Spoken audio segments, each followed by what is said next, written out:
So this is second lecture regarding the chapter motion on plane curves. Now in this article we will study the motion on the outside of a smooth vertical circle. In first lecture we studied the motion inside the circle. So in this we will study the motion on the outside of a smooth vertical circle. Now this is a circle. A heavy particle slides down on the outside of a smooth vertical circle from the highest point from the rest. So here highest point is P1,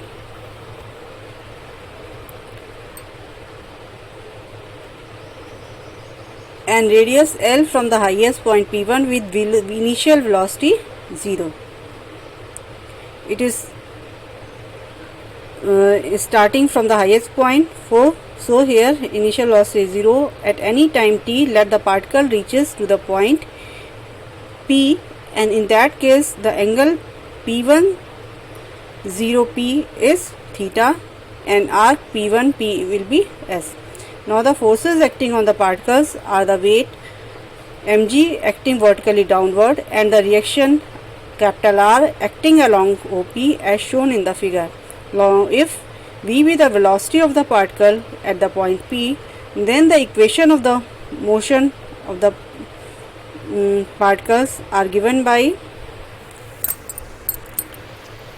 m d2s by dt square and equal to mg sin theta. This is equation along the tangent direction, and along the normal direction we have mv square by L equal to mg cos theta minus r.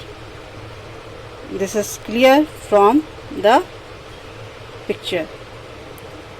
Now taking s equal to L theta, we have L d2 theta by dt square equal to g sin theta. Since from this s equal to L theta, we have d2s by dt square equal to L d2 theta by dt square. Putting this in equation 1, we get L d2 theta by dt square equal to g sin theta.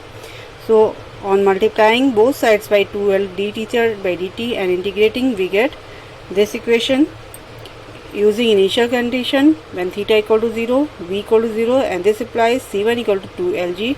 Putting this value, we get the velocity v square equal to 2l1 minus cos theta. And now putting this velocity in equation 2, we get the expression for capital R, that is capital R is equal to mg 3 cos theta minus 2. So let the particle leaves the circle at Q where angle P1 OQ equal to theta 1. In that case R equal to 0 and theta equal to theta 1. Leaves the circle means when contact between particle and circle becomes 0. In that case reaction will be 0. So we have R equal to 0, and for R equal to 0 we get theta 1 equal to cos theta 1 equal to 2 by 3. Now the vertical depth of Q, the point Q where particle leaves the circle, below P1 will be P1 P2, and this will be equal to P1 O minus P2 O, and this is L minus L cos theta 1.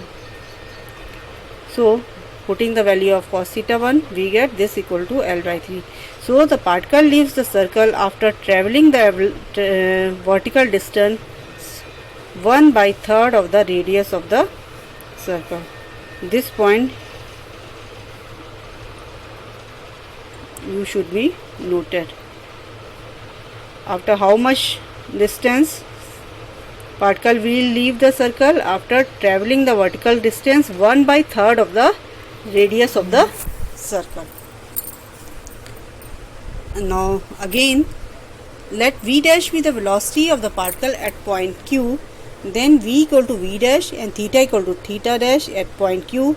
So putting this value in the expression for the v square, we get v dash square equal to 2lg 1 minus cos theta 1. Putting the value of cos theta 1, we get 2 by 3 lg. So v dash equal to under root of 2 by 3 lg, and theta 1 is cos inverse 2 by 3. Hence, the particle leaves the circle with the velocity under root of 2 lg by 3, making an angle of cos inverse 2 by 3 with the vertical, and it will move under the gravity from q. Then the path will be parabolic path. Then it means when a particle will move from, will leave the surface of the circle, it will acquire the parabolic path. So these are some points you have to remember for the particle moving outside the circle. Now next article is motion on a rough curve under gravity. In rough curve, we have to consider also the force of friction. Now the particle slides down on a rough curve in a vertical plane under gravity.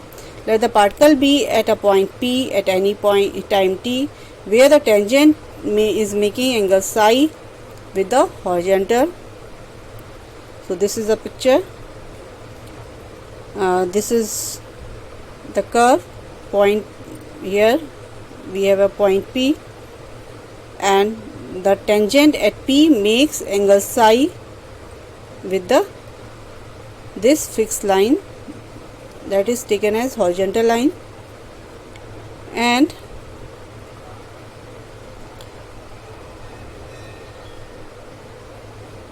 the fixed point on the curve is O. Now the OP equal to arc length equal to x, R equal to normal direction as shown in the figure. The force mg acts in downward direction, and the force of the friction mu r acts tangentially upward as shown in the figure. Now dissolving these forces along the tangent and normal at the point P, we have m v dv by ds equal to, along tangent direction, from here we can see this angle is psi. So, and this mg is acting vertically downward. So if we extend this one, this angle will be 90 minus psi,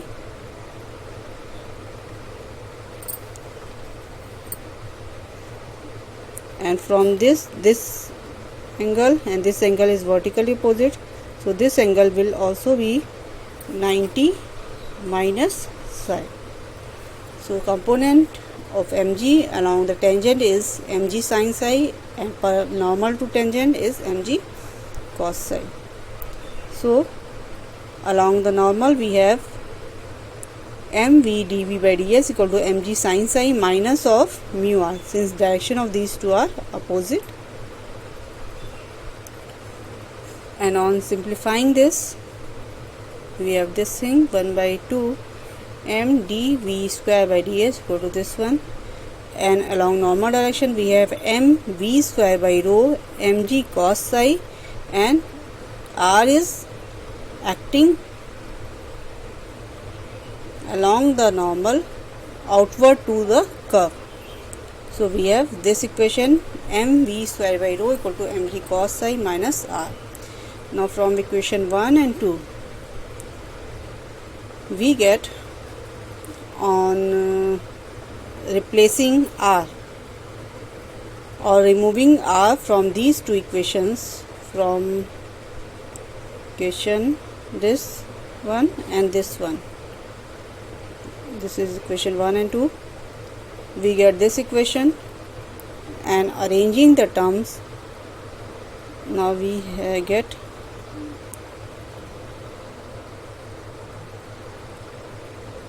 putting rho equal to ds by d psi, we get this thing. Again we have this type of differential equation, and this is linear differential equation in v square. So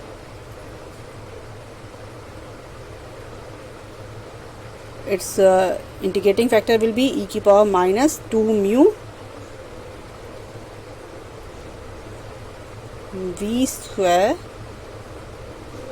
and multiplying equation third by integrating factor.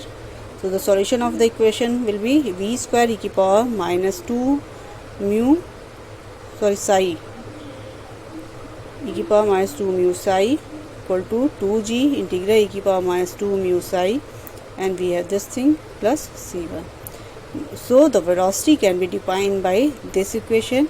By putting the value of v, we can determine the value of r from the previous equation.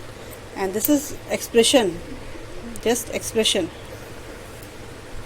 If values of psi, mu are given, we can find out the velocity at any point p. Now these are some formulas. Next article, motion on inside of a smooth cycloid. Now if we take a cycloid is this type, and motion is inside the cycloid. A particle slides down on the arc of a smooth cycloid whose axis is vertical and vertex downward. Let A be the vertex and OA the axis of the cycloid. A is vertex, OA is the axis, and a particle of mass m slides down on the arc of a cycloid starting at rest from P dash. So starting point is P dash, and from P dash it starts moving such that AP dash equal to B. Now the distance arc length from the vertex A to the point P dash is AP dash is B. Let the particle be at P at any time t. A particle slides to the point P. In that case, AP equal to S. AP is S, and psi is the angle which the tangent at point P makes with the initial line.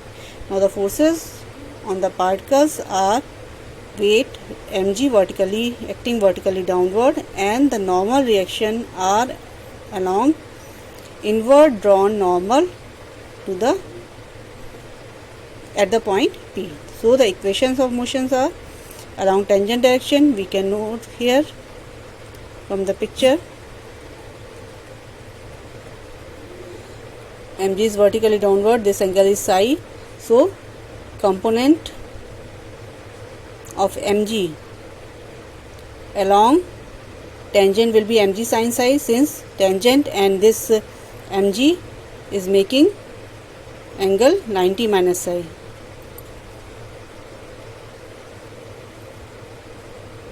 This angle will be 90 minus psi.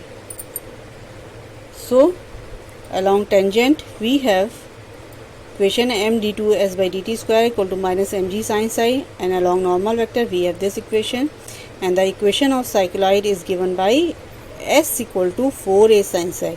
This you have to learn, and from 1 and 3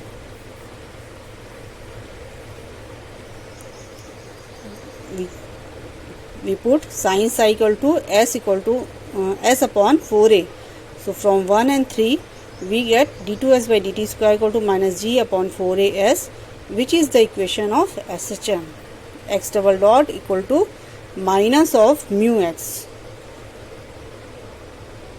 It is the equation of the form x double dot equal to minus of mu x. So it is the equation of SHM with center at O. So the particle oscillates in SHM at about the point A, and its time period will be given by, time period of SHM motion is 2 pi upon under root of mu, and here mu is g upon 4a. So here time period is 2 pi upon under root of g upon 4a, and that is 4 pi under root of ag. This is should also be learned by you. Now the time period of t is independent of the distance AB, hence the time period is independent of the initial position of the particle, and this motion is known as isochronous motion. Again from the equation 4 we have, on multiplying equation 4 by 2 ds by dt, we get this equation, and on integrating with respect to t we get v square equal to this one. Using initial condition at s equal to b, velocity is 0, we get the value of c1. Putting the value of c1, we have the expression for the velocity v square equal to g upon 4a b square minus s square, and putting this velocity of v in the second equation, we get the equation of we get the reaction capital R. So we have v equal to ds by dt is this one, on separating or using variable separation form, and again integrating this we get, and using initial conditions again we get s equal to b cos under root of g upon 4a t. So this is the relation between time and s. Let t1 be the time taken from p1 to a, p dash to a. So at p dash s equal to b, and at point a s equal to 0. So we have to integrate it from b to 0. So on integrating this we get the required time taken by the particle to reach at the point A, this one, t1 equal to pi upon under root of a upon g, and this shows that t1 is independent of the distance d. Again we can find the time period from this. Capital T equal to will be 4 times of t1, that is 4 pi upon under root of ag. So in same way we can study the motion on either side of a smooth cycloid. Inside में जो cycloid है वो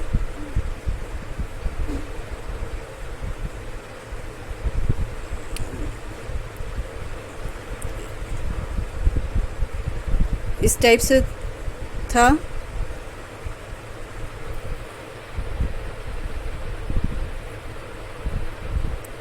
axis is vertical and vertex downward, और यहाँ पर outside में axis is vertical vertex downward and it's size down on the cycloid. इस type से पिक्चर रहेगी. तो इसी के थ्रू वी कैन स्टडी, जैसे अभी पिछले आर्टिकल में स्टडी किया, same way we can study the motion on outside of a smooth cycloid.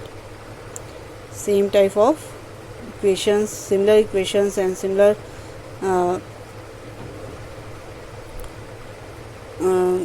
calculation is done here. So you have to complete this also. So this is all out about for the today lecture. In next lecture